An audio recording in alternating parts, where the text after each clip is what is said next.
ម៉ែកំពូមនុស្សបដ ாய் ឌូគ្រាន់តែម៉ោង3ភ្លាមងើបចាប់អំភីខ្សែចេញថ្មីភ្លាមបាទឃើញអីហេវហ្មងតោះចាប់យកហ្មងទៅកុំសាំតប៉ែយូរពេកពងហេវអំភីនឹងហងចង់ដឹងឌូចាប់អស់ប្រហែលបានស្គីនប្រហែលតោះទស្សនាទាំងអស់គ្នាទៅ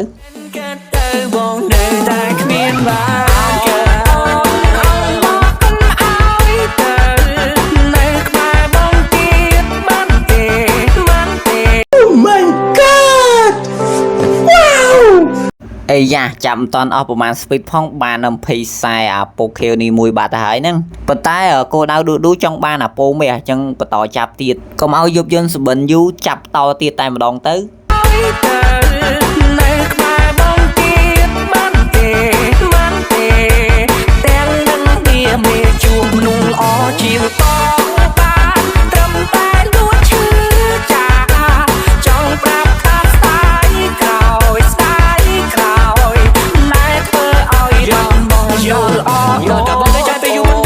អីយ៉ាសណាងរបស់គេដាក់ពេជ្រតាមពូម៉ា KA យេលើកនេះដាក់1000ពេជ្របានរហូតដល់3ដើមអីយ៉ាខប់សេរីទីបំផុតឌូទទួលបានអំភីខ្សែពោមេដែលគួរជាទីចង់បានហើយបាទបានរហូតដល់3ដើមតែម្ដងបើជ្រើជាបានអាពោមេហើយដូរដាក់ឈុតអំភីមេមកសុំគ្នាខប់សេរីតែម្ដង